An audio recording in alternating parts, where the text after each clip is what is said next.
In Egypt, over 4,000 truckloads of humanitarian aid entered the Gaza Strip through the Rafah border crossing.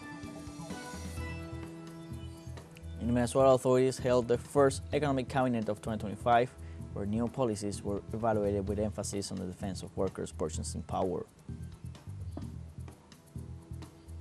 And in South Korea, President Yoon Suk-yeol became the country's first sitting president to be formally arrested. Hello, welcome from the South. I'm Luis Alberto Matos from the teleSUR studios in Havana, Cuba. We'll begin with the news.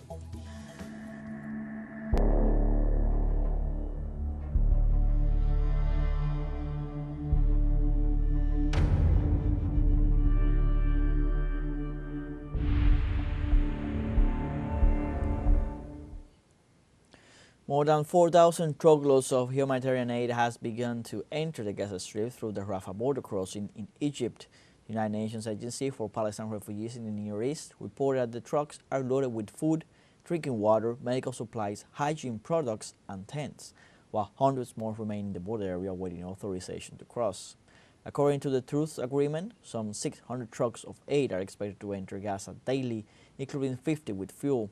On the other hand, Egyptian authorities have repeatedly put on alert hospitals and medical teams to receive the wounded and sick coming from Gaza during the ceasefire.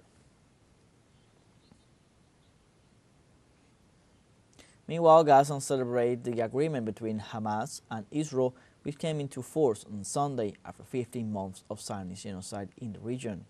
In the streets of the devastated city of Gaza, the citizens have expressed their hope to move forward and that the Israeli troops will finally stop the bombardments. Gazans were also happy to be reunited with their relatives retained by the occupation troops in the framework of their illegal raids carried out since October 2023. And displaced Gazans begin to go back home after the ceasefire agreement signed between Hamas and Israel came into effect on Sunday. I live in Rafah, from North Rafah, which is right there.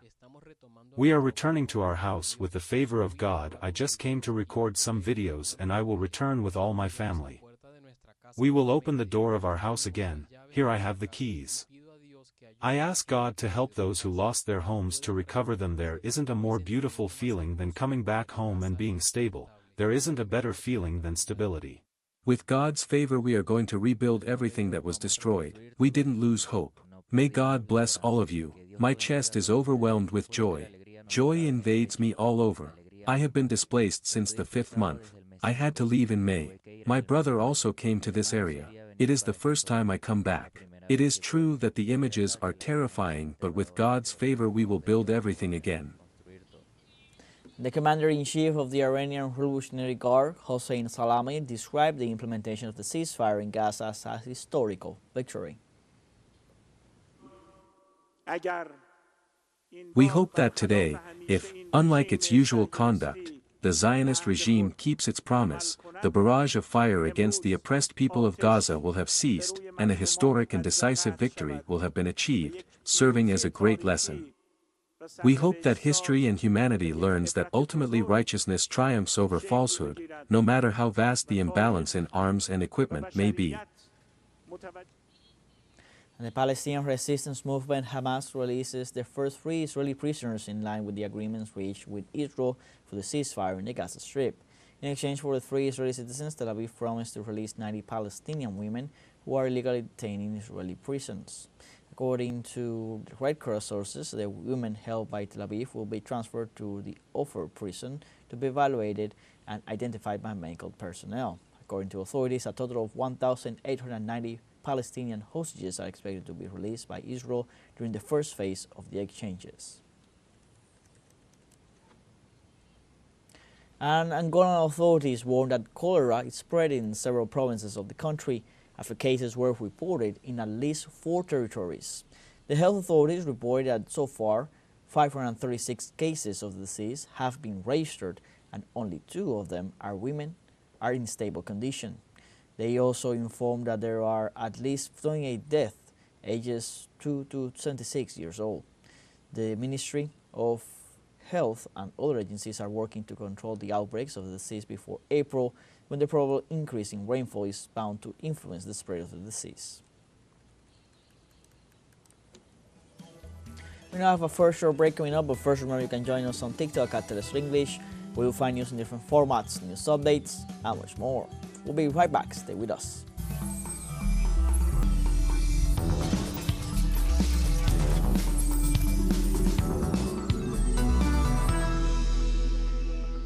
Welcome back. Haiti received another 217 police officers from Kenya, despite the lack of resolve shown by the contingents deployed in the fight against violence by criminal groups. With the mediation of the United States, Canada, the Organization of American States, and the United Nations, more than 4 countries have sent security agents and weapons to the Caribbean nation. However, violent criminal groups continue to gain ground, especially in Port-au-Prince, the country's capital. With the addition of this contingent, the African mission exceeds 600 agents deployed in Haiti, while displacement, sexual violence, and hunger continue to increase. And the first economic cabinet of 2025 was held in Venezuela, where new policies were evaluated based on economic strengthening with emphasis on the defense of workers' purchasing power. The meeting was headed by the nation's Executive Vice President, Rodriguez, who informed that according to the Economic Commission for Latin America and the Caribbean, the economy grew 6.2% and not 4.2% as initially projected.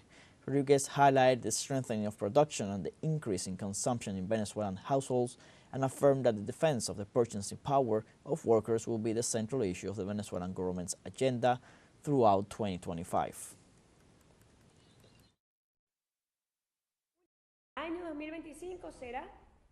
The year 2025 will be to defend the purchasing power of workers, above all difficulties, and to maintain the extraordinary mechanism, one of a kind, of indexation of workers' income, so that its purchasing power does not lose value.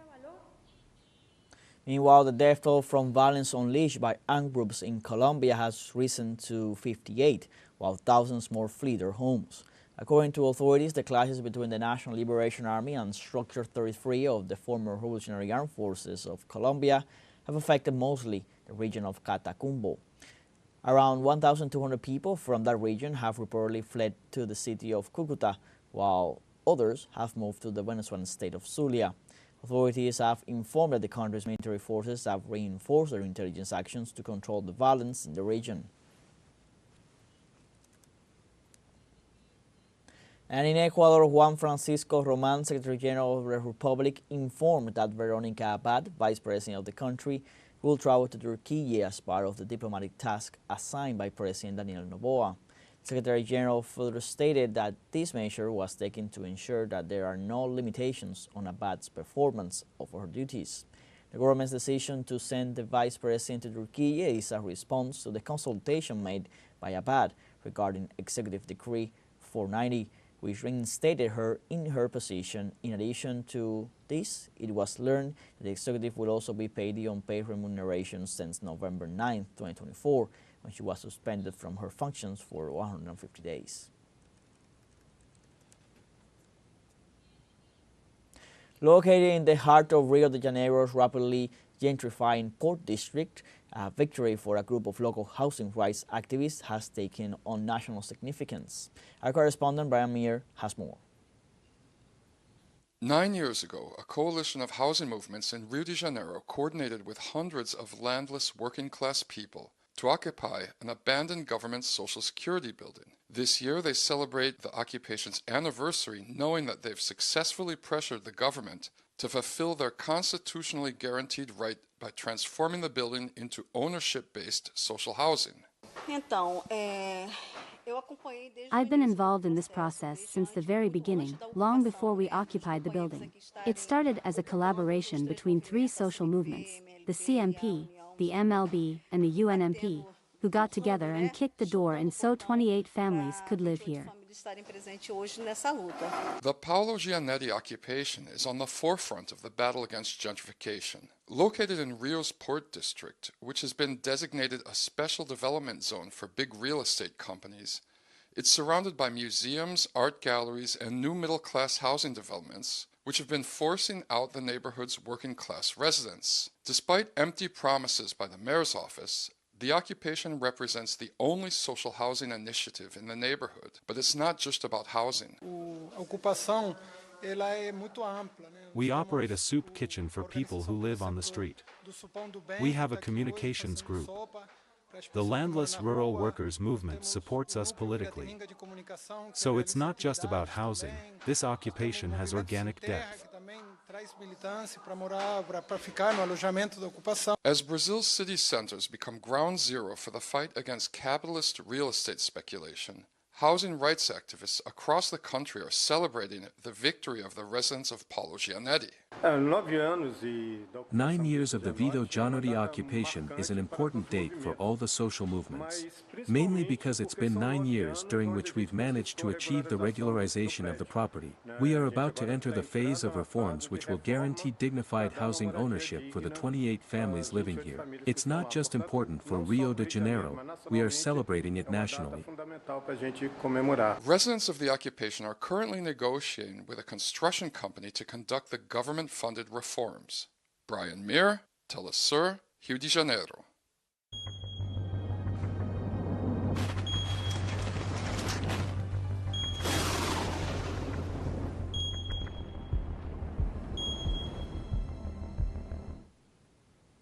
In Paraguay, several fires have been raging for weeks. The last few hours of fire in Asunción, the country's capital, consumed more than 40 hectares.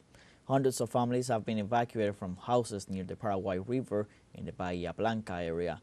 There, the flames are advancing dangerously from a fire that, according to local authorities, has 3 sources of ignition. The fire, besides forcing the evacuation and affecting several firefighters, has spread to the ecological reserve Banco San Miguel due to the high temperatures and the change in the wind direction. Authorities have confirmed that at least 2 people have been arrested for the incident, confirming also that it was intentionally provoked. Meanwhile, in Uruguay, social, environmental and academic organizations reject the privatization of water for the supply of water in the metropolitan region of the nation's capital, Montevideo. More than 150 groups signed a letter addressed to President Luis Lacalle Pou and the Minister of the Environment, Robert Bouvier, requesting that the signing of the contract for the Arrasati project be halted. In the letter, the organizations expressed their concern about the environmental impact, human rights, and the legality of the project. They also pointed out that the investment of some $900 million for the execution of the project will generate a significant debt for the next 20 years. We now have a second short break coming up, but before we invite you to visit our YouTube channel at teleSUR English. There you'll be able to rewatch our interviews, top stories, special broadcastings, and more. Hit the subscribe button and activate the notification bell to stay up to date on the world's most recent events. For our short break, don't go away. Welcome back. South Korea's President Yoon Suk-yeol became the country's first sitting president to be formally arrested after a court issued a warrant Sunday to detain him for an extended period over his botched martial law bid last month. The court approved the arrest warrant, citing sufficient proof for the charges and the risk of evidence tampering. The decision means that investigators can keep Yoon in custody for up to 20 days, including the days he has already spent at a detention center following his apprehension at his residence in Seoul on Wednesday. The ruling led to violent protests by hundreds of angry supporters who stormed the court building, smashed windows, and broke in with riot police trying to keep them at bay. And Malaysia hosts the Association of Southeast Asian Nations Foreign Ministers meeting to set the agenda for the year 2025. Under the motto Inclusion and Sustainability, the foreign ministers seek to strengthen relations between the member countries in order to guarantee stability and security of the region. Therefore, territorial disputes have priority in the points to be discussed during the meeting, the first of the year. In this regard, Malaysia proposes to promote permanent dialogue in search of a peaceful solution to the conflict in Myanmar, in addition to accelerating the approval of a code of conduct regarding the South China Sea. South China Sea, we touched base on the retreat welcome, the progress of the negotiations of the Code of Conduct in South China Sea, and highlighted the need to continue the momentum to expedite the Code of Conduct in the South China Sea negotiations towards an early conclusion an effective and substantive COC in accordance with UNCLOS 1982. During a press conference, the Foreign Minister of Malaysia assured that they expect a peaceful dialogue with Myanmar to guarantee stability and the installation of a democratic government. No intention to carve out Myanmar. In fact, we were looking forward for a peaceful dialogue with Myanmar and also the stakeholders in Myanmar. And we are trying our very best to put our head together with the dialogue's partners and also country neighboring Myanmar, how best that we can ensure that stability and also a democratic government being installed in Myanmar.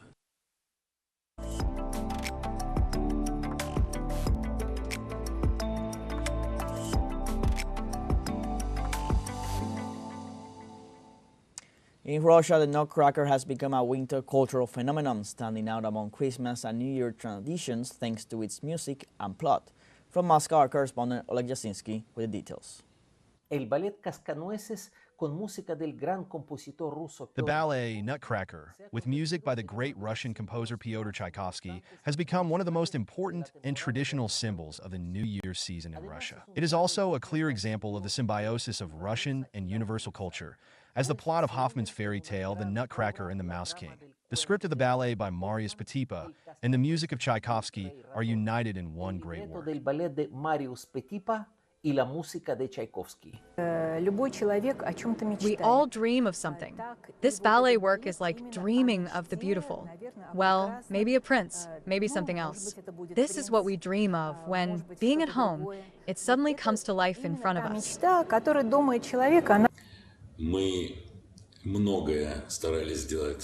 We made great efforts over the past year to bring the riches of Russian opera and ballet classics back to the stage, both on the main stage and on the news stage. The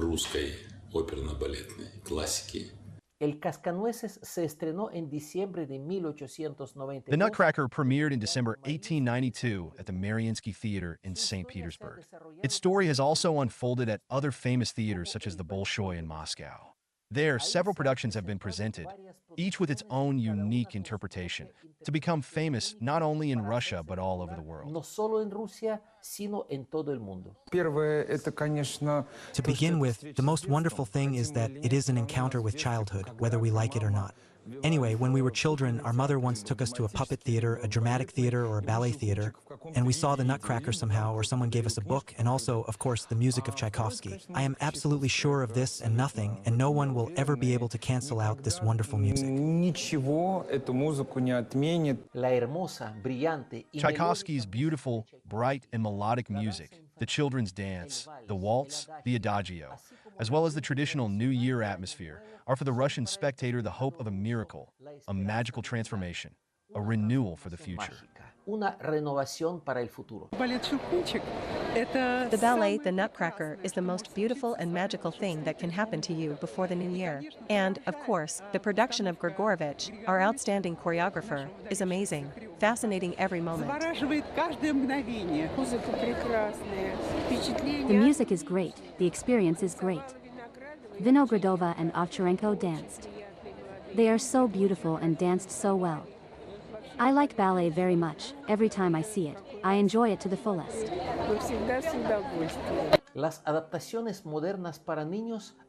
Modern adaptations for children often include simplified plots with interactive elements. Some theaters offer special explanatory or educational programs before the show so that children can learn more about ballet, music, and history. After all, the main thing is to create an atmosphere of magic and inspiration that children will remember for years to come. Like